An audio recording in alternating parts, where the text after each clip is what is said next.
जंगल में सर्दियों का मौसम चल रहा था। अब तो बर्फबारी भी होने लगी थी। माँ, बाहर बर्फ की बारिश हो रही है।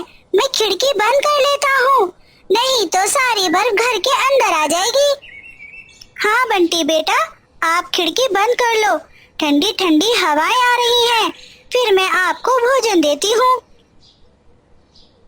बट्टू का बेटा खिड़की बंद कर देता है। बट्टू चिड़िया बंटी के लिए रसोई से दाना लाती है। बंटी भी अपनी माँ के पीछे पीछे रसोई में चला जाता है। माँ, आज मैं चने का भोजन खाऊंगा। आप मेरे लिए चना ही निकालना। बंटी बेटा, आप मुझसे हमेशा पूछते थे कि मैं ये भोजन क्यों जमा करती हूँ। तो बंटी बेटा, देख लो बाहर कितना ठंडा मौसम है। अगर मैं ऐसे में दाना लेने जाती तो मैं तो मर ही जाती। अब देखो मेरा जमा किया हुआ भोजन, हम सब सुकून से बैठकर खाएंगे। हाँ माँ, अब मैं समझ गया हूँ। अगली बार से मैं भी आपके साथ भोजन जमा किया करूँगा, आपकी मदद किया करूँगा। फिर हमारे पास ढेर सारा भोजन जमा हो जाएगा। फिर बट्टू चिड़िया अपने भोजन के बोरे से चने निकालती है और अपने बेटे के साथ मिलकर खाती है। मम्मा, मम्मा, पापा कब आएंगे? मुझे बहुत भूख लगी है। मैं कब तक इंतजार करूं? बस मेरे बेटे, तेरे पापा आते ही होंगे। वो गए हैं ना तुम्हारे लिए भोजन लेने। अरे बाप रे, चारों तरफ बर्फ ही बर्फ है, कहीं भी दाना नहीं है। मैं घर लेकर क्या जाऊं? मेरी बीवी बच्चे भूखे ही मेरा इंतजार कर रहे होंगे। कल्लू कौवा ऐसे ही भोजन की तलाश कर रहा था, मगर चारों तरफ बर्फ जमा हुई थी। कल्लू कौवे को खाने के लिए कुछ भी नहीं मिलता। तभी कल्लू कौवे की नजर एक घोंसले पर पड़ती है।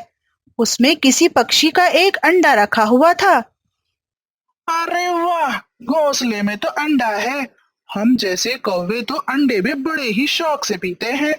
आज भोजन में अंडा ही ले जाता हूँ। फिर कल्लू कौवा उड़ता हुआ घोंसले के पास जाता है। इधर उधर अपनी गर्दन घुमाता है और अंडा लेकर वहां से भाग जाता है। कल्लू जी, बड़ी देर कर दी आपने आने में। जग्गी कब से भूखा रो रहा है। लो, सब ये अंडा पी लो। जंगल में बर्फ के अलावा कुछ भी नहीं है। पापा, मैंने इससे पहले कभी भी अंडा नहीं पिया।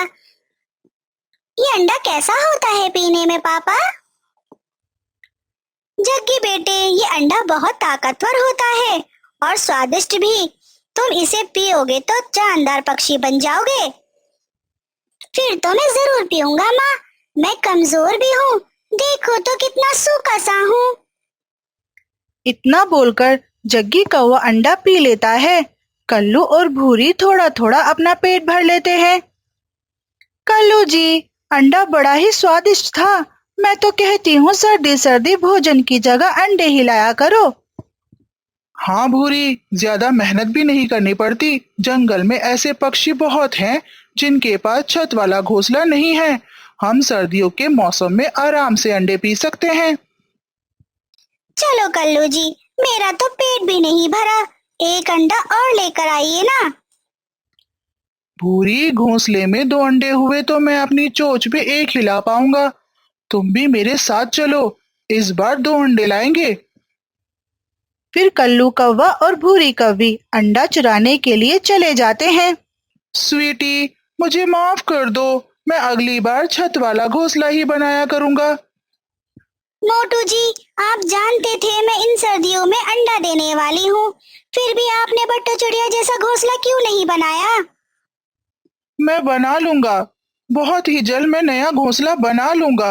अब गुस्सा मत करो, ये मीठा फल खा लो। फिर कबूतर की पत्नी वो फल खा लेती है। मुझे प्यास लगी है, मैं पानी पी कर आती हूँ। आप तब तक अंडों के पास ही रहो, कहीं भी मत जाना। स्वीटी कबूतरी पानी पीने चली जाती है। उनकी बातें दूर बैठे कल्लू कौवा और भूरी कौवी भी सुन लेते हैं। कल्लू जी, वो देखो कबूतर के घोंसले में अंडा है। लगता है स्वीटी भी कहीं गई है। आप जल्दी जाओ, सीधे कबूतर के घोंसले के नीचे बेहोश होने का नाटक करो, फिर कबूतर आपके पास जरूर आएगा और तभी मैं ऊपर से उड़ती हुई अंडा लेकर भाग जाऊंगी। फिर कल्लू कौवा ऐसा ही करता है। वो कबूतर के पेड़ के नीचे बेहोश हो जाता है। कोई बचाओ, कोई बचाओ, मेरी मदद करो, मैं मर रहा हूँ। अरे, ये कल्लू कौवा तो गिर गया। इसे क्या हो गया? मुझे जल्दी जाकर देखना पड़ेगा। इसके बाद कबूतर कल्लू कौवे के पास चला जाता है और तभी भूरी कौवी कबूतर का अंडा लेकर वहां से भाग जाती है। अरे कल्लू भाई, क्या हुआ तुम्हें? ऐसे जमीन पर क्यों पड़े हो? मोटू भाई, सर्दियों के दिनों में कभी कभी मेरे सीने में दर्द होने लगता है। अब मैं ठीक हो गया हूँ। अब मैं घर जाता हूँ। इसके बाद कल्लू कौवा वहां से चला जाता है। स्वीटी कबूतरी भी वापस आ जाती है। वो अंडा ना देखकर बहुत गुस्सा करती है। मोटू जी, अंडा कहाँ है? अंडा कहाँ है? स्वीटी, अभी तो अंडा यहीं पर रखा था, अचानक से कहाँ गायब हो गया? मैं जरा सी देर पानी पीने के लिए क्या चली गई, आपने अंडे को ही चुरवा दिया। उस समय कहाँ गए थे आप, जब हमारा अंडा कोई चुरा रहा था? स्वीटी, मैं यहीं पर था, सारा समय यहीं पर था। मेरा विश्वास करो, मैं कहीं नहीं गया। मैं तो यहीं बैठा हूँ जब से। बस, मैं समझती थी आप एक जिम्मेदार पति हो, लेकिन मैं गलत थी। आप किसी काम के नहीं हो। मैं जा रही हूँ आपको छोड़कर। आप अपने बच्चे की रक्षा नहीं कर सके। गुस्से में स्वीटी मोटू को छोड़कर चली जाती है। बेचारा कबूतर बहुत दुखी था। उसकी आंखों से आंसू रुकने का नाम ही नहीं ले रहे थे। जिस किसी ने भी मेरा अंडा चुराया है, मैं उसे जिंदा नहीं छोड़ूंगा। एक बार पता चल जाए बस, मैं उसका भूत बना दूंगा, मार मार कर। अब तो उसे मार कर ही दम लूंगा। कल्लू जी, अब तो भर गया। हाँ, सच में अब तो भर गया मेरा पेट उस मोटी स्वीटी कबूतरी का अंडा पीकर। भूरी, अब सो जाते हैं, कल फिर से किसी पक्षी का अंडा चुराने जाएंगे। अब सो जाओ, नींद भी अच्छी आएगी। इसके बाद कल्लू कौवा और भूरी कौवी सो जाते हैं। अब वो ऐसा ही करने लगे थे। वो हर दिन किसी न किसी पक्षी का अंडा चोरी करते और अपना पेट भरते। अब तो वो जंगल के सारे पक्षियों के अंडे चुराने लगे थे। पता नहीं कौन कमबख्त हमारे जंगल में घुस गया है, सारे अंडे चोरी करके ले गया। अगर कहीं वो चोर मुझे मिल जाए तो अपनी मोटी चोंच मार मार कर उसका बुरा हाल कर दूंगा। उस चोर को मार ही डालूंगा। हाँ तोते भाई, अगर वो अंडा चोर मुझे मिल गया तो उसकी हत्या ही कर दूंगा। उसके कारण मेरी स्वीटी मुझे छोड़कर चली गई और मेरा बच्चा आने से पहले ही मर गया होगा। सही कहा कबूतर ने। मैं भी उस अंडे चोर को खूब मारूंगा, मार मार कर अंडे जैसा बना दूंगा। उसने सबके अंडे खा लिए। कितना जालिम होगा वो। ऐसे ही कल्लू कौवा बाहर से कुछ और कह रहा था और अंदर से हंस रहा था। आज बट्टो चिड़िया के घर उसकी बहन आई थी।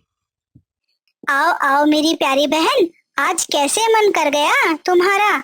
मेरे घर बहुत दिनों में आई हो। दीदी, मेरा घोंसला पुराना हो गया था, आज सुबह वो टूट भी गया। आप तो जानती हो मैं अंडा देने वाली हूँ, नया घोंसला कैसे बनाती? मैं इसीलिए आपके ही पास आ गई। मेरी बहन, तूने एकदम ठीक किया। ऐसे वक्त में तू मेरे पास आ गई। यहाँ पर तुम आराम से रहोगी। फिर बट्टो की बहन वहीं रहने लगती है और वो कुछ समय बाद अंडे भी दे देती है। कल्लू जी, बट्टू चिड़िया की बहन आई हुई है, उसने तो अंडे भी दे दिए हैं। चलो तो भूरी, आज बट्टो चिड़िया की बहन के अंडे ही चुरा कर लाएं। बट्टू चिड़िया ने मजबूत घर बनाया है, बाकी की तरह नहीं है जो उड़े और अंडा उठाकर भाग जाए। भूरी, रात हो जाने दो, हम रात के अंधेरे में अंडा चुराने जाएंगे। बट्टो चिड़िया भी गहरी नींद में सो रही होगी। दीदी, मेरे तो 2 ही अंडे थे, फिर ये 2 कहाँ से आ गए? मेरी प्यारी बहन, हमारे जंगल में अंडा चोर घुस गया है। वो सबके अंडे चुरा कर ले गया। माना कि मेरा घर चारों तरफ से बंद है, लेकिन मैं तुम्हारे अंडों को ऐसे ही नहीं छोड़ सकती। इसीलिए मैंने तुम्हारे अंडे छुपा कर रख दिए हैं। और ये सब तो सफेद पत्थर हैं। अगर अंडा चोर आ भी गया तो पत्थर ही लेकर जाएगा और अंडे बिल्कुल सेफ रहेंगे। बट्टू दीदी, आप तो बहुत समझदार हो। मैं तो कब से सो रही थी, अब आप भी सो जाइए। फिर बट्टू चिड़िया और उसकी बहन सो जाती हैं। रात में कल्लू कौवा और भूरी कौवी उनके घर में घुस जाते हैं। वो एक एक अंडा लेकर भाग जाते हैं। भूरी, ये अंडा तो बड़ा ही वजनदार है। इससे पहले मैंने इतना भारी अंडा नहीं देखा। बड़ा वजनदार होने के साथ साथ स्वादिष्ट भी तो होंगे। मैं तो अभी खाती हूँ, मुझसे तो इंतजार ही नहीं हो रहा है। फिर भूरी कौवी अंडे में अपनी चोंच जोर से मारती है, मगर वो अंडा तो पत्थर का था। भूरी कौवी की चोंच ही टूट जाती है। भूरी कौवी की चीख निकल जाती है। कल्लू जी, मेरी चोंच टूट गई। हाय मेरी चोंच। ऐसे ही भूरी कौवी जोर जोर से चिल्ला रही थी। तभी बट्टू चिड़िया की आंख खुल जाती है और वो भागी भागी घर के बाहर आती है। कबूतर भैया, तोते भैया, जल्दी आओ। अंडे चुराने वाले चोर पकड़े गए, आप जल्दी आओ। वो दोनों कौवे वहां से भाग पाते इससे पहले वो सभी पक्षी उनको पकड़ लेते हैं।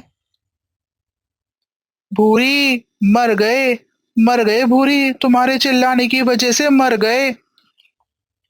अच्छा, तो तुम दोनों हमारे अंडे चुराते थे और हमारे सामने अच्छे बनने का नाटक करते थे। मैं छोड़ूंगा नहीं तुम्हें। फिर वो सभी पक्षी मिलकर कल्लू कौवा और भूरी कौवी की खूब पिटाई करते हैं।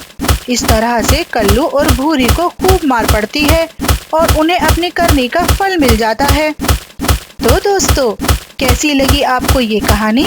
हमें जरूर बताइएगा। कहानी को लाइक और चैनल को सब्सक्राइब करना मत भूलना। अगली कहानी में मिलेंगे। Bye bye.